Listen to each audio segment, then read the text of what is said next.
¿Qué tal, jóvenes? Buenos días. Buenos días. Buenos días. Espero que Buenos todos días. ustedes se encuentren muy bien. Gracias por estar aquí.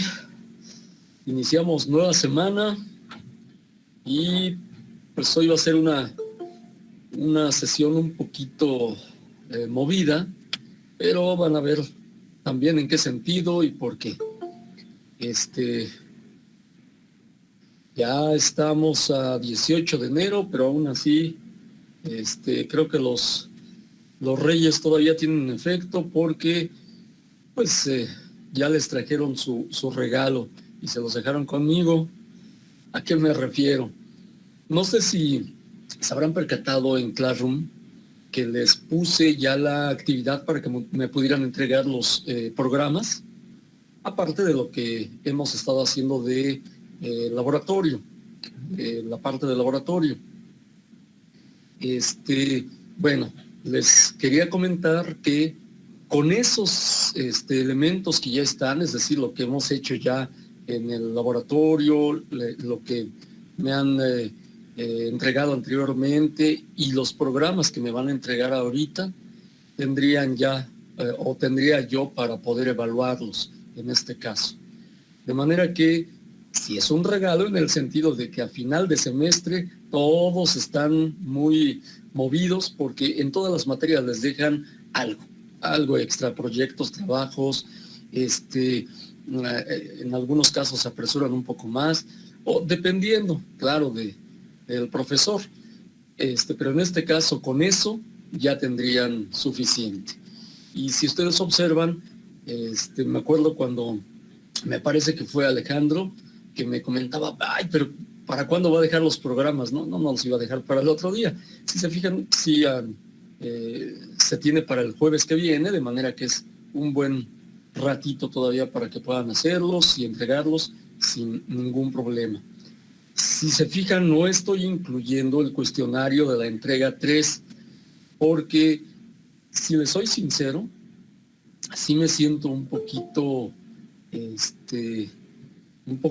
triste, o me hace sentir un poquito triste el hecho de que no haya podido avanzar más de lo que yo quería, porque son aspectos que no solamente son interesantes, créanme que sí lo son, sino son aspectos que a ustedes les servirían bastante, sobre todo en la carrera en la que están. Como en todas las asignaturas, prácticamente todas, algunos tienen mayor o menor experiencia en ciertas áreas. Y eso es bueno, esa diversidad es buena. Entonces, esto se los comento porque de los elementos que ahorita les voy a mostrar, realmente lo que voy a hacer ahorita es mostrarles esas partes que nos faltaron, pero también ahorita les doy otra noticia, ¿no? En ese sentido. Hay una parte, hay algunas partes que nos faltaron, sobre todo aplicativas, y que es de modernidad como tal, pero esa parte de diseño de interfazado me parece adecuado que se haya visto y hayamos llegado al menos hasta donde llegamos, porque es un aspecto que de otra manera es difícil que ustedes lo hubieran podido adquirir por sí mismos. Digo, no por otra cosa, pero sí se necesita un aspecto estructurado en ese sentido, ¿sí? Siendo así, esta semana se podría decir que los dejaría en paz para que ustedes puedan avanzar justamente con la parte de los programas, al menos en ese aspecto. Y a través de su jefa de grupo, yo les estaré comentando nuevamente el día que nos reunimos otra vez para pues, observar el final de semestre, ver cuestiones de si hay alguna duda de calificación, de todo ese tipo de cosas, y pues para dar algunos mensajes de término de semestre, ¿de acuerdo? Yo no he tenido el gusto de conocerlos de manera personal. Seguramente sí, en los pasillos, entre los diferentes salones, nos llegamos a ver, pero es claro que si no tuvimos una clase presencial de forma particular con ustedes, pues obviamente hay varios aspectos que ustedes no conocerán de mí o en este caso yo no conoceré de ustedes. Llevar clases de esta manera no ha sido sencillo. Créanme que si ustedes se ponen en mi lugar, del otro lado, si se habrán percatado, mis clases trato de tenerlas lo más estructuradas posible para que ustedes vayan de menos a más y de verdad lo vayan aprendiendo, que es mi interés. Mi interés no es reprobarlos, mi interés es que ustedes aprendan y adquieran conocimientos que les vayan a servir posteriormente. La manera en cómo lo he tratado de estructurar responde, igual que con todos los profesores, a las experiencias que nosotros hayamos tenido a lo largo también de nuestra vida en diferentes aspectos. Particularmente, el hecho de que yo haya estado, antes de estar en la escuela, en iniciativa privada, pues hace también que trate de orientar algunas de las cuestiones que les doy a algo que ustedes puedan utilizar en un momento dado, pero también a su vez que puedan enlazar con las otras asignaturas, porque tampoco se vale darles algo para que lo usen inmediatamente sin vincularlo con otras asignaturas y que además de todo podría salir incluso de su carrera. Como repito, no he tenido el gusto de conocerlos personalmente, pero por un lado les agradezco que hayan estado siempre atentos a la clase, cumpliendo con todos sus encargos, prácticas, tareas, cuestionarios. Se los agradezco mucho en ese sentido. Son cosas que habla muy bien de ustedes como grupo. Les digo que es difícil también para uno como profesor porque lo único que ven, único que puedo ver en la mayoría son fotos de perfil. Y hasta que no hago una pregunta directa, a ver, por ejemplo, Luis Fernando, tal. Es un ejemplo, ¿eh? Es un ejemplo. Hasta ese momento puedo tratar de dilucidar qué tanto se me entendió o no con cierta explicación. No es tan sencillo, pero créanme que yo también traté de poner todo mi esfuerzo en ese sentido. Y entiendo en un momento dado que todas, si conjuntamos todas las asignaturas, si conjuntan ustedes todas las asignaturas que tienen, pues es un trabajo todavía más complejo el que ustedes van a estar observando en esta modalidad. Todo esto también se los comento porque, miren, ahorita yo estoy, les había comentado, también como presidente de la Academia de Microprocesadores, de manera que dentro de ciertas informaciones que nos comparten, parece que también es probable, posiblemente muy probable, que el siguiente semestre se lleve, al menos en su mayoría, de esta manera, lo cual no lo hace tan sencillo. Y créanme que se necesita el trabajo presencial en varios sentidos. Pero bueno, trataremos de echarle ganas lo mejor posible. Porque he de decirles que el siguiente semestre yo doy arquitectura de computadoras. De manera que quien decida aceptar la misión ya sabe más o menos cómo trabajo y también hacia dónde voy, ¿no? Les voy a compartir ahorita un poquito de lo que más adelante debimos haber visto. Al final ya comentaré otra cuestión. Primero les comparto el aspecto teórico. Entonces, nada más es algo muy rápido para que ustedes vean hacia dónde iba esos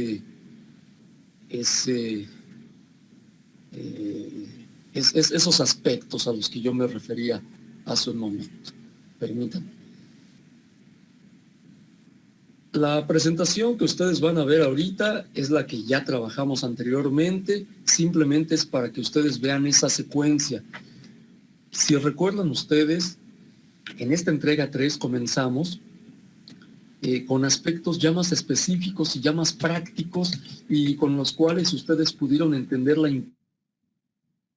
importancia como es el BIOS y por qué ese BIOS, y vimos los aspectos hardware y software, son los que permiten incluso que un sistema operativo pueda comunicarse en un momento dado con el hardware o algunos de los programas de aplicación. Pero también pudieron entender cómo, aunque parece una pieza ya antigua en varios aspectos, es muy necesaria para que de verdad haya una comunicación entre el software de más alto nivel, que es el sistema operativo, y ese aspecto hardware, la parte más dura, porque de otra manera no se podría. También el por qué el BIOS nos puede hacer dilucidar si un sistema está fallando, en qué parte es la que está fallando. Después vimos con respecto a la memoria los aspectos informáticos de cómo se divide y que muchas de estas áreas se siguen conservando y se conservan porque el BIOS también se mantiene muy parecido a como era al inicio. Después vimos los aspectos físicos de esa memoria, ya no los aspectos informáticos, sino los aspectos físicos, el cómo se constituye físicamente en tarjetitas, que hace más fácil su manipulación, y cómo ahorita ya podrían decir que todas las memorias, incluso las DDR que tiene su computadora, siguen siendo DIMM. Cómo partió de ser memorias SIM a llegar a ser memorias DIMM, y que lo que tenemos actualmente siguen siéndolo porque su constitución física sigue siendo la misma. Algunos aspectos de velocidad, de nomenclatura, y este es un aspecto que ojalá lo hayan tenido presente, más allá de que se los pida en un examen o en un cuestionario o lo que sea. Este es un aspecto fundamental, porque a veces cuando ustedes tienen una tarjeta madre y tienen su hoja su hoja de especificaciones de la tarjeta madre, observan este concepto de banco de memoria, que deben de ponerlo en tal banco o en tal banco porque tal banco no lo acepta si no es con este. Ya saben a qué se refiere ese concepto y cómo se conforma. Con lo siguiente que se vio, se pudo observar cómo ha sido la evolución de las DRAM asíncronas hacia las que tenemos actualmente que son síncronas y son las que conocen ustedes como DDR. Observan que siguen siendo DIMM, pero que su transferencia ahora es síncrona, y como por qué eso permite una transferencia mucho más rápida, si es DDR, DDR2, DDR3, DDR4 o actualmente las DDR5. Después, esto lo vimos muy rápido porque ya lo habían visto ustedes en Lógicos 2, cómo está constituida internamente una memoria RAM, que debido a sus tamaños ahora no es tan fácil que podamos seleccionar una dirección de memoria de forma lineal, sino a través de columnas y renglones, o incluso columnas, renglones y tableros. Y así es como se tiene actualmente una memoria, y justo por eso todas ellas, ¿se acuerdan ustedes?, que manejan varios numeritos, que son los tiempos de latencia, que se refieren a los que tenemos aquí, CAS, RAS, Active, Precheck, y que lo que se busca es variar esos tiempos para que la transferencia sea cada vez más rápida. Y después pasamos ya a aspectos de errores. Es un aspecto muy importante para las memorias. Errores duros, blandos, y los temas de corrección que existen, que son de paridad. Esto es algo que ustedes ya habían visto anteriormente, y esa paridad, cuando se lleva a palabras, es un SC, que también ustedes ya lo trabajaron en Lógicos 2, de manera que si ustedes observan, todo se va conjuntando. Lo siguiente que ya no vimos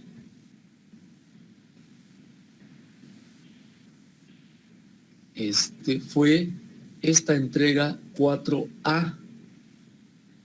Habla sobre el almacenamiento secundario, y el almacenamiento secundario es externo al micro y a la memoria principal, incluyendo las cachés, y el más importante, el almacenamiento magnético. Sigue siendo prioritario el almacenamiento magnético porque nos permite grandes cantidades. Es decir, ahorita ya no existen disquetes, pero existen discos duros. Aquí se observan cuestiones de constitución, conceptos muy específicos, no nada más lo que a veces se maneja para, ya no sirve, te lo cambio o te recomiendo tal. No, va más allá el cómo se constituyen esas señales. Algunos de ustedes ya saben conceptos como en un disco flexible de aquellos tiempos, ¿por qué la organización de los datos en su superficie se llevaba a través de pistas o tracks y sectores? Y que con esto yo podía sacar la capacidad de estos discos duros. En aquel tiempo 5 1/4, después los que se seguían llamando floppy disk, pero ya no eran flexibles, que eran los de 3,5. ¿Y cómo puedo sacar la capacidad de cada uno de ellos? Porque este es el principio del disco duro. Si ustedes toman su disco duro y lo voltean de pancita, van a ver las especificaciones, en donde habla justamente de cuántas cabezas tiene, y eso me dice las superficies, cuántos sectores tiene por superficie y cuántos cilindros. Ese concepto de cilindro, como se observa aquí, es el mismo que el de tracks, que el de pistas, solamente que como son varios platos, se sustituye ese concepto. O sea, hasta ese tipo de cosas íbamos a observar o íbamos a ver, así como constituciones físicas, a qué se llama estacionar las cabezas en un disco duro, por qué están al vacío y no habría que abrirlos, o sea, cuestiones de ese tipo que son más finitas. Cómo se conjunta con algunas cuestiones que en el laboratorio pudimos haber ya visto, como son los motores. Aspectos muy específicos como para ahora pensar, ok, si son tracks, ¿cómo lo hacemos para que no se confunda la información? O sea, cuestiones incluso así, hasta una estructura informática del disco duro, que es lo que muchos de ustedes ya conocen. ¿Qué es una FAT? Los diferentes sistemas que existen. ¿Qué es un clúster? ¿Por qué se manejan los clústeres? ¿Qué pasa cuando en un disco duro le doy FDisk o le doy format? ¿Es lo mismo? No, no es lo mismo. Uno es formateo a alto nivel, otro es formateo a bajo nivel. ¿Cómo se conjunta la información que tiene un archivo, que es un elemento de directorio, con esa FAT, como para encontrar todo lo que hay ahí? Los diferentes sistemas de archivos, como les comentaba, NTFS, FAT32, exFAT, lo que se maneja actualmente, FAT12, BFAT, FastFAT, FAT16, FAT32, NTFS, o los actualmente manejados como exFAT y RFS. Es algo importante para ustedes. Los EXT, que son los que manejan sistemas operativos como Linux, X2, 3, 4, etcétera, etcétera. O como un sistema operativo, cuando ustedes van y compran un disco duro en la tienda, se dice que ya viene preformateado. Bueno, ¿y quién lo formateó si yo no le he instalado ningún disco duro? Viene preformateado porque ya viene numerado de cierta manera para lograr que las velocidades de transferencia sean cada vez mayores. Y quien lo hace es el sistema operativo. Y como hay dos velocidades que influyen directamente en esto, ¿por qué esa numeración? ¿A qué se está refiriendo? ¿Qué bits son los que vienen ahí? Como por ejemplo, la estructura lógica. Tengo mi unidad C, mi unidad D y mi unidad E. No son como pasteles que lo agarro y lo parto como quesito así, ¿no? La C, No, son concéntricas esas unidades, como se observa aquí, o sea, cuestiones incluso de ese tipo. Ustedes han escuchado tal vez que en algún momento pues, se le dañó el sector de arranque al disco duro y por eso ya no encuentran nada. Lo único que puedo hacer es sacarte tu información y ya. Cosas así. ¿El por qué? Ese es el MBR, que ahora ya es un GPT, que son dos sistemas de arranque distintos, cómo se relacionan con el setup y a su vez con el BIOS, por ejemplo, cómo se tienen en diferentes particiones, pues aspectos muy interesantes en ese sentido. Y después, cómo fueron evolucionando las tecnologías de transferencia, MFM, RLL, estos dos aspectos de tecnología de almacenamiento que creen se relacionaban directamente con lo que ustedes han visto hasta ahorita de análisis de señales. Es decir, hay muchas asignaturas que se van relacionando, aunque usted no lo cree. Y las tecnologías de transferencia, comenzando por la ST506, que fue de los primeros estándares, y ahorita todos los estándares de transferencia son ATA, pero si son seriales, serían SATA. Son tecnologías de transferencia. Tenemos las características de ello. Era importante conocerlo porque en un momento dado, si ustedes quieren configurar algo de esto en el BIOS, pues con qué conocimiento lo van a hacer, ¿no? Por ejemplo, o sea, son aspectos muy interesantes en ese sentido. Aquí tenemos esa transferencia serial que les comentaba de los discos duros actuales, que pueden ser almacenamiento magnético como el que vimos, pero con transferencia serial y es un SATA, por ejemplo. Las diferencias que hay con el ATA normal, por ejemplo. Pero también podemos tener ahora almacenamiento sólido, ya no es almacenamiento magnético, sino discos duros de estado sólido que le llaman.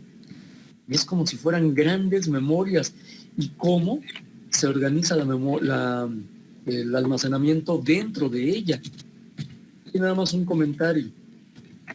Todo mundo quiere cambiar de ATA a SATA o de SATA a disco de estado sólido. ¿Está bien? Nada más les comento una cosa. El almacenamiento magnético me permite guardar información por alrededor de 15 años. Pero el almacenamiento de estado sólido solamente me guarda esa información, dependiendo de la tecnología, por alrededor de 6 años. Entonces se los comento porque son cosas que hay que tomar en cuenta. Uno piensa que lo mejor es lo más actual y depende de lo que uno quiera, ¿vale? Todo eso se debió haber visto. Son aspectos muy interesantes y de actualidad. Vean todo esto, ¿vale? Bien.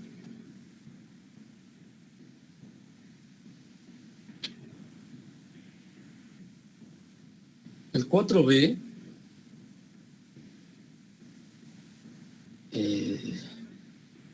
entregas en 4B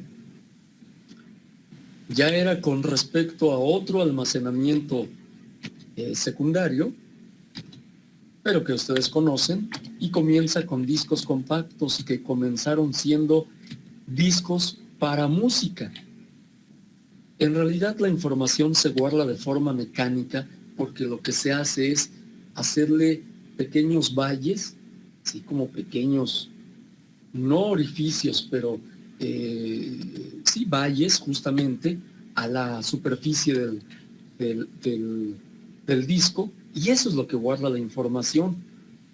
Un CD original, lo que tiene es eso, pero después se va a leer de forma óptica a través de luz. Por eso algunos lo tratan como almacenamiento óptico. No, porque yo no estoy guardando luz. Estoy guardando como un almacenamiento mecánico porque hago valles y por lo tanto quedan montes, y la superficie se ve así. Es lo que estoy yo guardando, por ejemplo, ¿sí? Y comenzó siendo discos de música, por eso se sigue guardando la relación, si ustedes han visto, de tantos megas, tantos minutos, porque nació como discos de música solamente y por eso algunas cuestiones muy específicas e interesantes. A eso se le llama PITS, por ejemplo, y aquí las tenemos, o LANs, ¿sí? Ok, como decía, la lectura es óptica, pero un disco que fue copiado, digamos un disco de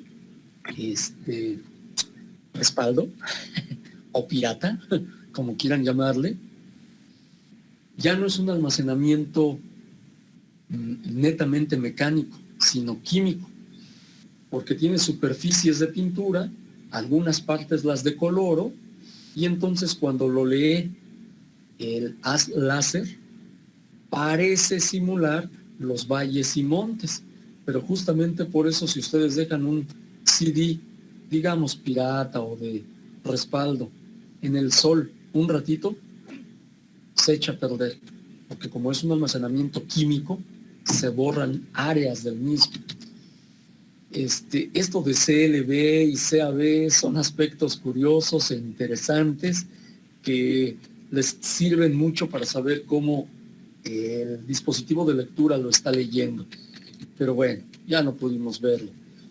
Cómo se relacionan esas capacidades de transferencia, por qué se tienen velocidades llamadas 1X, 2X, 3X, por qué así, cuestiones de ese tipo.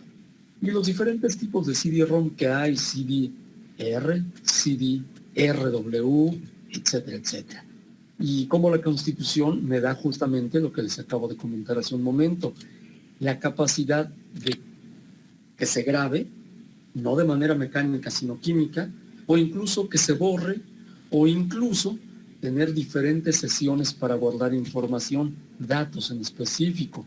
Aquí también hay algo parecido como las FAT, en ese sentido. Se pasa al DVD, la diferencia que tiene incluso con el Blu-ray, cuestiones así. ¿Se ve?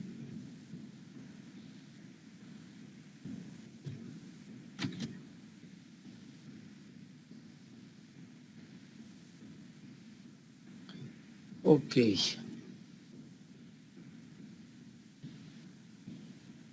Por último, al menos de esta parte, se iba a ver estos aspectos. Ay, me falta una. Estos aspectos que estamos viendo en pantalla. Adaptadores gráficos. Ese aspecto es interesantísimo. Se da eso de las tarjetas gráficas que son adaptadores, que ya tienen su controlador de entrada-salida. ¿Se acuerdan ustedes de lo que vimos en primer departamental? Bueno, pues aquí también es aplicado, aunque no lo crean, eso de la resolución a que se está refiriendo y cómo se fue dando la evolución justamente en este tipo de aspectos. Porque una cosa es la pantalla que tenga y otra cosa es el adaptador gráfico que yo tenga, con sus ventajas y sus desventajas que observamos aquí, cómo tienen frecuencia horizontal, frecuencia vertical, etcétera, etcétera. Es una frecuencia de resolución también. ¿Qué es lo que estoy observando en este caso? Un aspecto interesante. ¿Han visto ustedes películas en donde en la película se observa una computadora atrás de donde está el actor y se ve en la pantalla de esa computadora cómo va bajando una línea? Esto es porque la frecuencia de refresco de esa pantalla no coincide con la de la pantalla en donde ustedes están viendo la película. Son aspectos así curiosos, pero que pueden observar y ahora como ingenieros pueden saber por qué.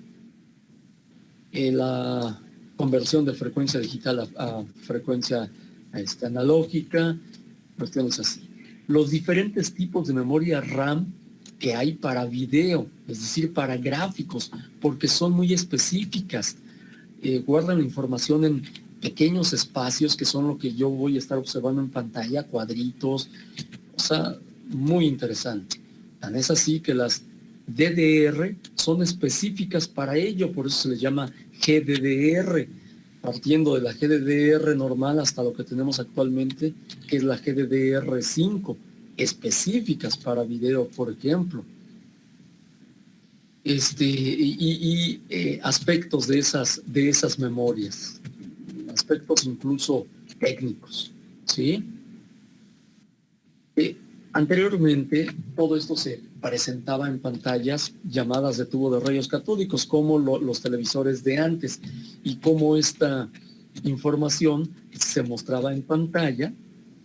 Vean ustedes que actualmente ya no tenemos esta tecnología, salvo para algunas cuestiones en la industria del entretenimiento muy específicas. Ya no lo tenemos actualmente, pero es importante saber cómo se producía todo esto. Incluso el color sí se produce de manera muy parecida. ¿Sí? Ok. Esta es la parte interna de un monitor de computadora, y no sé si ustedes llegaron en ese tiempo a observar lugares donde reparaban computadoras, pero decían que no se reparaban monitores. ¿Por qué? Pues a veces no es tan fácil manejarlo, nada más para que se den una idea. Un monitor de computadora de color puede estar generando alrededor de 30,000 volts. Si no se sabe manejar adecuadamente, son 30,000 volts pasando por su puerquecito. Entonces, eso está fuerte, ¿no? Pues bueno, vean ustedes.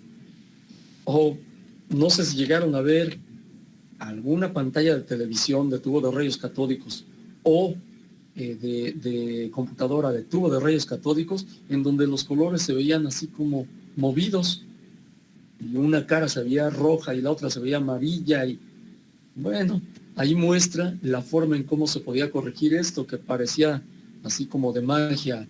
Estábamos haciendo magia, un toroide, y en la pantalla yo le iba haciendo así, alejándome. Se veían todos los colores en medio, apagaba, volvía a encender y se volvía a recuperar el color, ¿no? Pero tiene su razón de ser. Después vienen los aspectos más actuales. Ok, pantallas planas dichas de manera general, pero ¿qué diferencia entre la pantalla que yo tengo para ver mi televisión, la que yo tengo en mi calculadora, la que yo tengo en mi celular? ¿Por qué algunas me permiten que cuando salgo incluso al sol se siga viendo bien, pero otras cuando salgo al sol ya no veo nada? Es decir, ¿cuáles son esas diferentes tecnologías? Cristal líquido, cómo se produce, a qué se está refiriendo. Algunas tienen su fuente de luz de forma externa, es simplemente la que se refleja de forma externa. Otras tienen internamente lamparitas, si lo quieren ver así, que emiten luz. Entonces, eso me muestra incluso también resoluciones distintas en diferentes lugares, por ejemplo, y hay normas. ¿Cómo se producen ahora en la pantalla plana los píxeles? Ya no se producen como en ese tiempo del tubo de rayos catódicos. Las diferentes tecnologías como las TFT, que son de película fina, son las más extendidas incluso. Cómo se produce el color, cómo se manejan ahora las resoluciones, al revés, las resoluciones, y luego cómo se produce el color. Chequen ustedes. Por ejemplo, ventajas y desventajas. Llegamos a los procesadores gráficos, que los podemos conocer como GPUs, ¿sí? En el siguiente semestre, como les decía, si deciden aceptar la misión, es decir, si van a seguir conmigo, parte de lo que vamos a ver es las máquinas paralelas que en la evolución de las computadoras se dio en alguna de las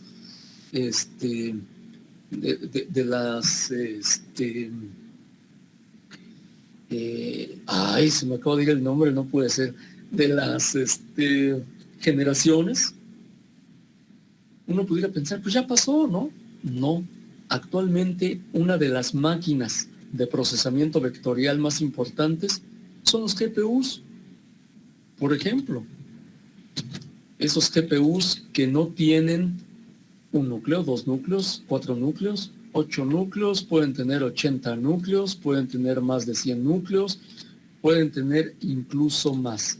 Y las diferentes áreas que hacen que se pueda justamente procesar, muy diferente a lo que tiene una CPU, por ejemplo, en este caso de 4 núcleos. ¿Sí? ¿Cómo se llaman esas diferentes unidades? ¿Con qué están trabajando? Y cómo, por ejemplo, es una diferencia entre un gráfico en mapa de bits y un gráfico en vectorial. Vean ustedes la cara del Dr. House, cómo se ve distinta y cómo se está manejando también de manera diferente. O sea, incluso ese tipo de cuestiones. Entonces, si se fijan ustedes, pues sí nos faltaron varias cositas. Son cuestiones interesantes. Hubiera estado padrísimo verlas. Pero bueno, les digo, estas circunstancias pues nos llevan a otra cosa. Ya nada más déjenme mostrarles también lo que más adelante se veía en la parte del laboratorio. Y ahorita en ese sentido, sí les voy a comentar algo al final. ¿De acuerdo?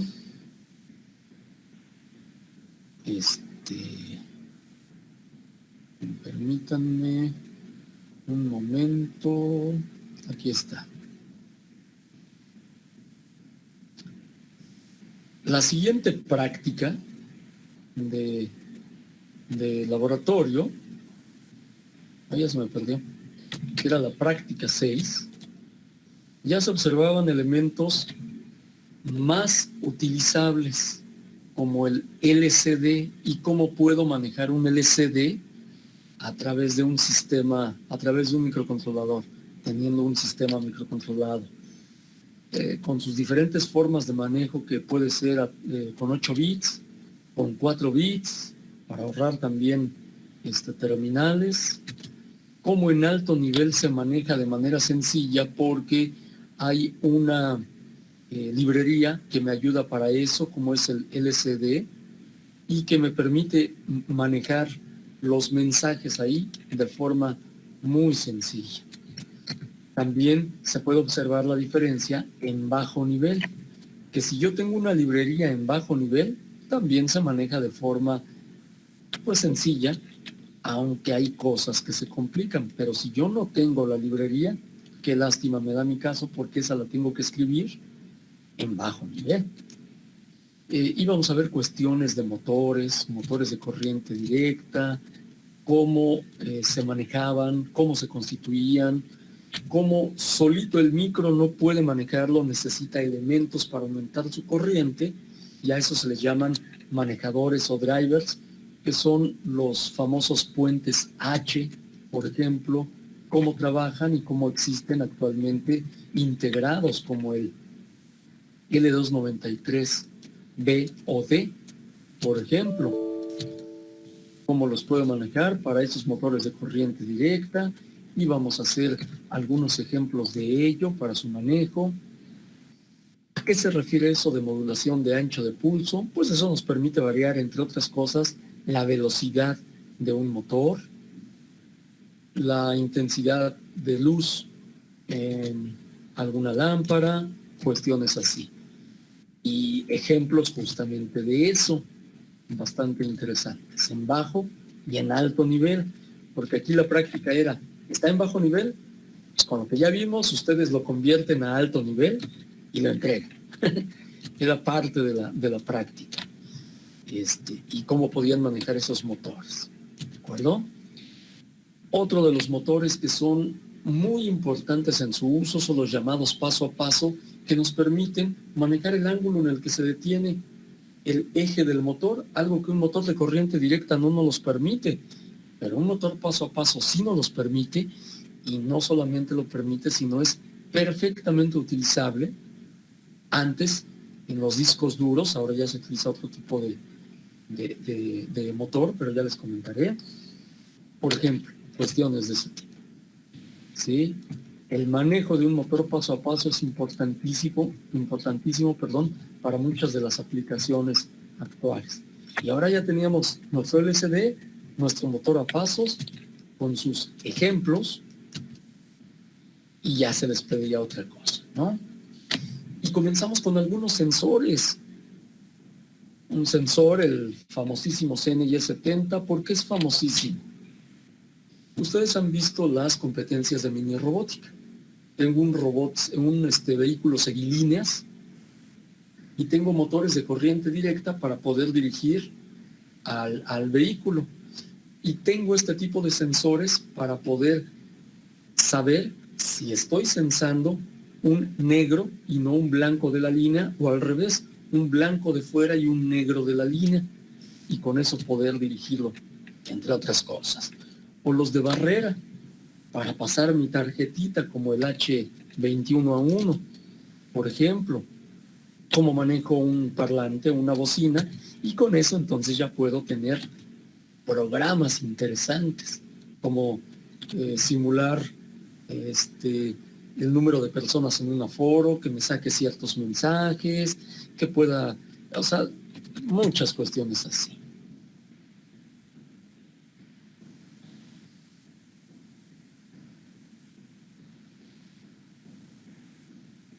Otra más. Ya merito, ya merito, ya merito. Ok. La práctica 7, importantísima, porque esto de la conversión analógica digital es fundamental. El mundo es analógico, pero nuestros sistemas son digitales. Hay que tener una forma de hacer esa conversión o observar cómo hace esa conversión ya el propio micro. Los famosos canales analógicos de los cuales les hablé antes y que en ese momento había que inhabilitarlos, pues aquí tendríamos que habilitarlos con ciertas características para tener aplicaciones hacia el mundo analógico, hacia el mundo real. Vean ustedes, aquí se pueden observar cuántos canales analógicos tengo, muchos. Así de importante es este tema o este aspecto. ¿Para qué? Para que ustedes puedan observar cómo en alto nivel podemos manejar estos canales analógicos. Y comenzamos con algo muy sencillo, un potenciómetro, y con ello me va a decir en el LCD la lectura que está teniendo de 0 a 5 volts. Después ya no es un potenciómetro nada más, sino es un elemento real, que en este caso es un medidor de temperatura, el clásico LM35. Hay mejores sensores de temperatura, pero este es básico porque también está en el Proteus y que me lo muestra en pantalla. Y con eso las aplicaciones que puedo tener ya son mucho más reales, mucho más aplicativas. ¿De acuerdo? Ya tengo sensores de temperaturas con rangos para hacer cambios en un motor. Y esto último que les acabo de poner es algo que en la práctica se utiliza mucho. No sé si han escuchado ustedes, por ejemplo, de las autoclaves, o han escuchado ustedes de los hornos industriales. Hagan de cuenta que es un refri grandote con una cámara relativamente pequeña y tiene un timer. Y eso se usa en la industria química para, por ejemplo, las pastillas, para cuestiones así. Se los colocan y dicen, quiero una temperatura 150 grados durante 5 minutos y luego subes a 200 grados durante 10 minutos y te apagas. Eso lo puedes programar y eso es parte de lo que se observó en esta última práctica, por ejemplo. Créanme que sí son cuestiones aplicativas, interesantes. Bueno, y ya por último, en este caso, habría otra más, pero digo, bueno, esta que tenemos aquí, la práctica 8, ya incluye teclado y LCD. Lo primero que puede pensar casi cualquiera es un horno de microondas. Sí, son también aplicaciones ya muy, muy prácticas, ¿sí? Ok. En algunas ocasiones yo necesito interfazar un elemento de control como es mi sistema microcontrolado hacia algo que voy a controlar, valga la expresión, pero que tiene o que maneja gran potencia. Pues no puedo conectarlo directo. Uno de los elementos que sí nos lo permite es el relevador. Es un elemento electromecánico, ¿sí? Cómo se maneja, y con ello puedo lograr una cerradura electrónica. Viene el ejemplo para la cerradura electrónica. Con eso se les pide una práctica interesante, tratando de simular su auto, que solo con la clave correcta les abre, y si no suena una alarma. O sea, bueno. Entonces, bueno. Y hay otro más, de transferencia serial.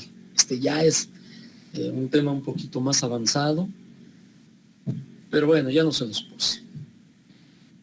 Si se fijan ustedes, al principio de esta clase yo les comenté que iba a ser pues algo así como que de muy rápido, y a lo mejor se me espantaron, pero en realidad era para eso, para mostrarles esos aspectos que nos faltaron. ¿Sí? Les comento, yo el siguiente semestre normalmente doy arquitectura, voy a dar arquitectura, y cuando les digo que si deciden aceptar la misión, pues la mayoría de ustedes la aceptará, porque yo le doy a los dos grupos de sexto, de manera que así será. Obviamente, si no quisieran aceptarla, pues se van a la tarde, por ejemplo, o algo así, ¿no? Pero también se los comento porque me gustaría el siguiente semestre que les pueda comentar algunas cosas que nos hayan faltado en y echarle ganas al semestre como tal. Curiosamente, el programa de arquitectura de computadoras está más ligero que el de organización, aunque usted no lo crea, y eso nos permite ir un poquito más tranquilos en la parte teórica. En la parte de práctica, créanme que vamos a ver algunos aspectos interesantes que si fueran en vivo y a todo color, les gustarían bastante. Siendo a distancia, bueno, pues hay cosas que no se van a poder ver igual, pero pues vamos a echarle ganas si es que es así. ¿De acuerdo? Yo lo único que les comento, jóvenes, y ya para terminar. Por un lado, pues les agradezco las ganas que le echaron durante este semestre. Yo les pido que se cuiden mucho. A veces cuando somos jóvenes pues nos sentimos indestructibles en algunas cuestiones. No, cuídense mucho. Ha habido, no sé si ustedes sepan, compañeros profesores que desafortunadamente ahora no están con nosotros por ello. Hay compañeros que se han enfermado, compañeros alumnos también que se han enfermado. Sí, se aguantan más, pero hay que cuidarse finalmente, ¿sí? Yo les pido que se cuiden mucho. Y no sé si tengan algún comentario antes de cerrar. Yo, profe. Sí. Una pregunta. Es Sí. que nos había comentado, bueno, ¿puedes reiterar qué cuestionarios se entregan? Sí, yo les había comentado que también iba a recurrir a un cuestionario, e iba a ser el de la 3A, porque ya había visto que era el que sí se me iba a permitir ver de manera correcta. Pero no, ya estamos con tiempo quemadón. Me interesa más que ustedes hagan los programas que les comenté y que me entreguen todos ellos, sus circuitos y todo lo demás, como les puse en el Classroom. Entonces ahorita ya no vamos a recurrir a otro cuestionario, ¿sale? No te preocupes, ¿sí? Sí, profe. Bueno, entonces no se entregaría ninguno. No, ¿algún cuestionario? No. No, ya ninguno, ¿sale? Sí, No se gracias, preocupe. profe. Gracias. No, pues gracias a ustedes, Alejandro, de verdad, el hecho de estar aguantándome todo un semestre no está fácil, ¿eh? Bueno, pues les agradezco mucho, de verdad, nuevamente. De todas maneras, como les comento, a través de su jefa de grupo, les hago saber el día que nos reunimos nuevamente. Ya, por último, por si hubiera alguna duda o alguna cuestión de calificaciones o cuestiones así. ¿De acuerdo? ¿Sí? Pues cuídense mucho, jóvenes, nuevamente. Se cuidan mucho y se portan bonito y échenle ganas a todas sus asignaturas. ¿Sale? Gracias. Gracias, profe. Gracias. Cuídense. Muy bien. Muy bien, jóvenes. Gracias, profesor. Gracias. Gracias, Hasta luego. Muchas gracias. Hasta luego. Muchas gracias. Cuídense. Igualmente, gracias. Hasta luego.